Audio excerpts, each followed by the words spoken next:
ನಮಸ್ಕಾರಗಳು. ಸ್ಮಿತಾಸ್ ಮ್ಯಾಜಿಕ್ ಹ್ಯಾಂಡ್ಸ್ಗೆ ನಿಮಗೆಲ್ಲರಿಗೂ ಸ್ವಾಗತ. ನೋಡಿ, ಇವತ್ತು ಷಷ್ಠಿಯ ಬಗ್ಗೆ ಮಾಹಿತಿ ಕೊಡ್ತಾ ಇದ್ದೇನೆ. ಇದರಲ್ಲಿ ಏನಪ್ಪ ವಿಶೇಷ, ತಿಂಗಳಿಗೆ 2 ಬಾರಿ ಬಂದೇ ಬರುತ್ತಲ್ವ ಅಂತ ನೀವು ಅನ್ಕೋಬೋದು. ಆದರೆ ಈ ಷಷ್ಠಿಯಲ್ಲಿ ವಿಶೇಷತೆ ಏನಪ್ಪ ಅಂತಂದರೆ ಮೂಲ ನಕ್ಷತ್ರ ಬಂದಿರುವಂಥದ್ದು. ಹಾಗಾಗಿ ನಾನಿವತ್ತು ನಿಮಗೆ ಸಾಕಷ್ಟು ಮಾಹಿತಿಗಳನ್ನ ಕೊಡ್ತಾ ಇದ್ದೇನೆ.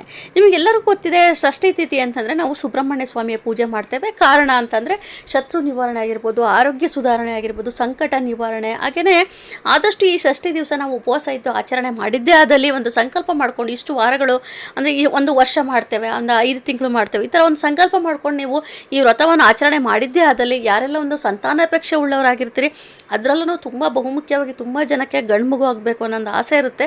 ಯಾವ ಮಗು ಆದ್ರೂ ಅಷ್ಟೇ, ನೀವು ಸಂಕಲ್ಪ ಮಾಡಿಕೊಂಡು ಮಾಡಿದ್ದೇ ಆದಲ್ಲಿ ಖಂಡಿತ ನಿಮಗೆ ಇದರಿಂದ ತುಂಬಾ ಒಂದು ಒಳ್ಳೆಯದಾಗ್ತಾ ಬರ್ತದೆ. ಹಾಗೆಯೇ ವಿಶೇಷವಾಗಿ ನಾಗದೋಷ, ಕುಜದೋಷ ಕೂಡ ಇರೋವರೆಗೂ ಕೂಡ ತುಂಬಾ ಒಳ್ಳೆಯದಾಗ್ತಾ ಬರ್ತದೆ.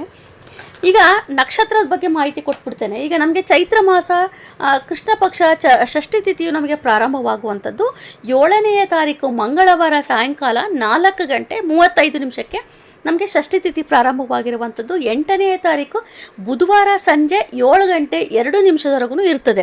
ಹಾಗಾಗಿ ನಾವು ಆಚರಣೆ ಮಾಡಬೇಕಾಗಿರುವಂಥದ್ದು 8ನೇ ತಾರೀಕು ಬುಧವಾರ ಷಷ್ಠಿಯನ್ನು ಆಚರಣೆ ಮಾಡ್ತೇವೆ. ಈಗ ಮೂಲ ನಕ್ಷತ್ರ ಯಾವಾಗೆಲ್ಲ ಪ್ರಾರಂಭ ಅನ್ನೋದಾದರೆ 8ನೇ ತಾರೀಕು ಬುಧವಾರ ಬೆಳಗಿನ ಜಾವ 5:54 ಮೂಲ ನಕ್ಷತ್ರ ಪ್ರಾರಂಭವಾಗಿರುವಂಥದ್ದು. 9ನೇ ತಾರೀಕು ಬೆಳಿಗ್ಗೆ 8:49 ಇರ್ತದೆ. ಅಂದರೆ ಬುಧವಾರದ ದಿವಸ ನಿಮಗೆ ಸಂಪೂರ್ಣವಾಗಿ ನಿಮಗೆ ಮೂಲ ನಕ್ಷತ್ರವೇ ಸಿಗ್ತದೆ. ಹಾಗಾಗಿ ಅವತ್ತಿನ ದಿವಸ ನೀವು ಏನೆಲ್ಲ ವಿಶೇಷವಾಗಿ ಆಚರಣೆ ಮಾಡ್ಬೋದು ಅನ್ನೋದಾದರೆ, ಈಗ ಷಷ್ಠಿ ಮೂಲ ನಕ್ಷತ್ರ ಒಟ್ಟಿಗೆ ಇರೋದ್ರಿಂದ ಒಂದು ವಿಶೇಷ ಸಂಯೋಗವಾಗಿರುತ್ತದೆ.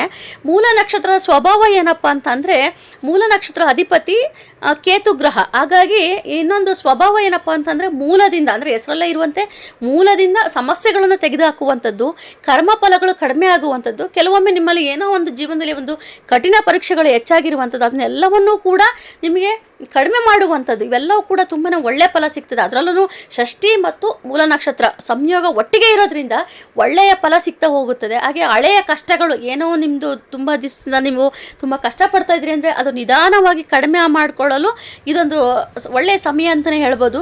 ಆಮೇಲೆ ಶತ್ರುಗಳು ಕೂಡ ನಾಶವಾಗುವಂಥದ್ದು, ದೋಷ ನಿವಾರಣೆ ಆಗುವಂಥದ್ದು, ಆಮೇಲೆ ಆಧ್ಯಾತ್ಮಿಕ ಶಕ್ತಿ ಹೆಚ್ಚಾಗುವಂಥದ್ದು, ಕರ್ಮಶುದ್ಧಿ ಆಗುವಂಥದ್ದು.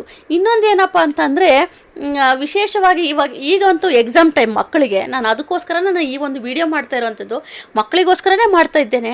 ಮಕ್ಕಳಿಗೀಗ ನೀವು ಎಕ್ಸಾಮ್ ಫೀಸ್ ಕಟ್ತಾ ಇರ್ತೀರಿ, ಅಥವಾ ಎಕ್ಸಾಮ್ ಟೈಮೇ ಇರ್ಬೋದು, ಎಕ್ಸಾಮ್ ನಡೀತಾ ಇದೆ ಈಗ ತುಂಬ ಮಕ್ಕಳಿಗೆ.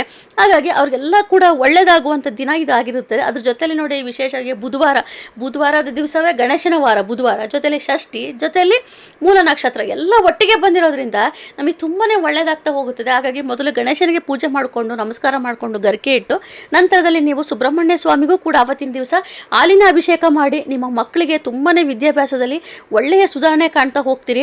ಆಮೇಲೆ ನೀವೇನಾದರೂ ಮಕ್ಕಳ ವಿಚಾರದಲ್ಲಿ ಏನೋ ಒಳ್ಳೆ ಕೆಲಸ ಮಾಡಬೇಕು ಅಂದರೆ ಖಂಡಿತವಾಗ್ಲೂ ಈ ಒಂದು ಸಮಯದಲ್ಲಿ ಮಾಡಿ, ನಿಮಗೆ ತುಂಬಾ ಒಂದು ಒಳ್ಳೆಯ ಫಲಿತಾಂಶ ಸಿಗ್ತಾ ಬರ್ತದೆ. ಈಗಾಗಲೇ ಷಷ್ಠಿಯ ಬಗ್ಗೆ ನಿಮಗೆ ಗೊತ್ತಿರುವಂಥದ್ದೇ, ಪೂರ್ತಿ ದಿವಸ ನಾವು ಉಪವಾಸ ಇರಬೇಕಾಗುತ್ತದೆ, ಸುಬ್ರಹ್ಮಣ್ಯ ಸ್ವಾಮಿ ಪೂಜೆ ಮಾಡಬೇಕಾಗುತ್ತದೆ. ಏನನ್ನೂ ಕೂಡ ತಿನ್ನೋ ಹಾಗಿಲ್ಲ, ಹಾಲು ಹಣ್ಣು ಅಷ್ಟೇ ನೀವು ತೆಗೆದುಕೋಬೋದು. ರಾತ್ರಿಯ ಸಮಯದಲ್ಲಿ ನೀವು ಊಟವನ್ನು ಮಾಡ್ಬೋದು, ತೊಂದರೆ ಇಲ್ಲ.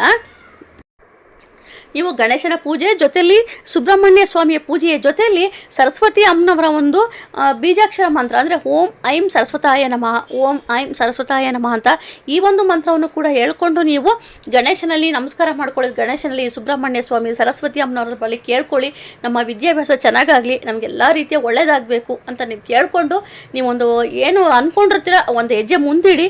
ಖಂಡಿತವಾಗ್ಲೂ ನಿಮಗೆ ಅದರ ಒಂದು ಪರಿಣಾಮಗಳು ಸಿಗ್ತಾ ಹೋಗ್ತದೆ. ಇನ್ನು ಪೂಜಾ ಸಮಯ ಅಂತ ಬಂದಾಗ ಈ ಷಷ್ಠಿ ಪೂಜೆ ಯಾವಾಗಲೂ ಕೂಡ ಬೆಳಗ್ಗೆನೇ ಮಾಡ್ಕೋಬೇಕಾಗುತ್ತದೆ. ಈಗ ನಮಗೆ ಮಂಗಳವಾರ ಸಾಯಂಕಾಲವೇ ಷಷ್ಠಿ ಪ್ರಾರಂಭ ಆಗೋದ್ರಿಂದ ನೀವು ಬುಧವಾರ ಬೆಳಗ್ಗೆ ಅರ್ಲಿ ಮಾರ್ನಿಂಗೇ ಪೂಜೆ ಮಾಡ್ಕೋಬೋದು. ಒಂದು ಪಕ್ಷದಲ್ಲಿ ಬ್ರಾಹ್ಮಿ ಮುಹೂರ್ತಲ್ಲಿ ಮಾಡೋದಕ್ಕೆ ಆಗದೆ ಹೋದಾಗ ಕೊನೆಯ ಪಕ್ಷ ಒಂದು 8 ಗಂಟೆಗೆ 8:30 ಒಳಗಾದ್ರೂ ಮುಗಿಸ್ಕೊಳ್ಳಿ. ರಾಹು ಕಾಲ ಏನು ನಿಮಗೆ ಸಮಸ್ಯೆ ಆಗೋದಿಲ್ಲ. ಹಾಗಾಗಿ ಈ ಒಂದು ಇಷ್ಟರೊಳಗೆ ಈ ಒಂದು ಸಮಯವನ್ನು ನೀವು ಮುಗಿಸ್ಕೊಂಡಾಗ ಪೂಜೆ ಮಾಡಿಕೊಂಡ್ರೆ ತುಂಬಾ ಒಳ್ಳೆಯದಾಗ್ತಾ ಬರ್ತದೆ. ಈ ಒಂದು ಸಮಯ ಏನಿರುತ್ತೋ ಫೆಬ್ರವರಿಯಿಂದ ಏಪ್ರಿಲ್ ಮೇವರೆಗೂ ಪ್ರತಿಯೊಬ್ಬ ಅಪ್ಪ ಅಮ್ಮನಿಗೂ ಕೂಡ ಮಕ್ಕಳ ಬಗ್ಗೆನೇ ಚಿಂತೆ ಇರುತ್ತೆ. ಎಕ್ಸಾಮ್ಸ್ ಹೆಂಗೆ ಮಾಡ್ತಾರೋ, ಫೀಸ್ ಕಟ್ಟೋದು, ಹೊಸ ಕಾಲೇಜಿಗೆ ಅಥವಾ ಸ್ಕೂಲಿಗೆ ಸೇರಿಸುವಂಥದ್ದು, ಇವೆಲ್ಲ ಒಂದು ಮನಸ್ಸಿನಲ್ಲಿ ಒಂದು ಗೊಂದಲವಿರುತ್ತದೆ. ಹಾಗಾಗಿ ಇವತ್ತು ಅವರಿಗೋಸ್ಕರನೇ ಈ ಒಂದು ವಿಡಿಯೋ ಮಾಡಿದ್ದೇನೆ. ಖಂಡಿತ ಎಲ್ಲರೂ ಉಪಯೋಗ ಮಾಡ್ಕೊಳ್ಳಿ. ಸೊ ಇವತ್ತಿನ ಒಂದು ವಿಡಿಯೋ ನಿಮ್ಗೆ ಇಷ್ಟವಾಗಿದ್ದಲ್ಲಿ ದಯವಿಟ್ಟು ಆದಷ್ಟು ಶೇರ್ ಮಾಡಿ, ಲೈಕ್ ಮಾಡಿ, ಕಮೆಂಟ್ ಮಾಡಿ, ಹಾಗೆಯೇ ಸಬ್ಸ್ಕ್ರೈಬ್ ಮಾಡ್ಕೊಳ್ಳಿ. Thank you.